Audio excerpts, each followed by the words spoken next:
Hi everyone! Since Sundance is in full swing in Park City, Utah this week, we thought it would be the best time to talk about our particular subject of the week, which is film festivals, and more importantly, how actors and directors can get discovered from these film festivals. So stay tuned.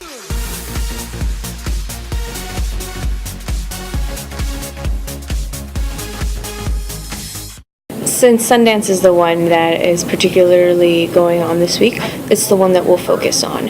A film festival in particular is an annual gathering where actors and directors will screen certain movies that they've made throughout the year. These kind of movies are usually small budget independent films. They can fall in either one of two categories, which is sort of the up and coming filmmaker that'll use sort of unknown talent, or it can be more of a passion project for a well-known filmmaker and, include well-known actors as well. So Sundance in particular is really exciting because it was founded to celebrate specifically American filmmakers.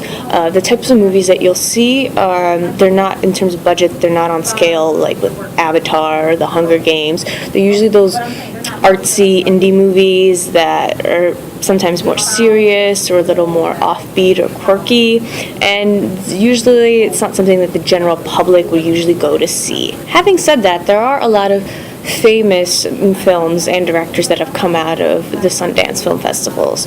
Movies such as 500 Days of Summer, Little Miss Sunshine, Garden State, and Napoleon Dynamite, along with big-name directors like Darren Aronofsky, David O. Russell, and Quentin Tarantino. Let's get down to the good stuff. How can an actor or director get their big break from participating in Sundance?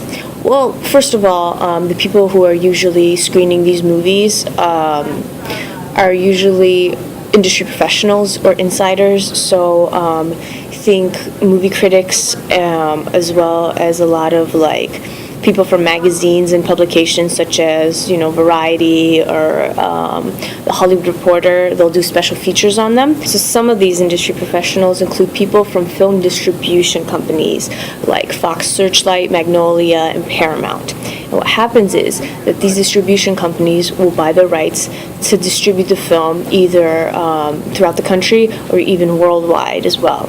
And so movies such as Winter's Bone that Jennifer Lawrence starred in, it got a distribution deal from one of those companies that showed first in Sundance, and then once it got distributed, that's sort of how the movie got more momentum, and it got a lot more press exposure, and it led her to getting her first Oscar nomination. So for all the up-and-coming actors out there, don't shy away from participating or working in one of those smaller budget, maybe artsy films, because you never really know if it'll show in a film festival and just how well it might be received. There have actually been a lot of CASTINGHUB members that have also starred in sort of smaller budget movies, and we're really excited to see if they're discovered through the Sundance and film distribution process as well. Let me know in the comments below if you've ever been part of a short film or an independent film and what your experience was like. Be sure to tune in for our next video, but until then, like the video, subscribe, and I'll see you next time.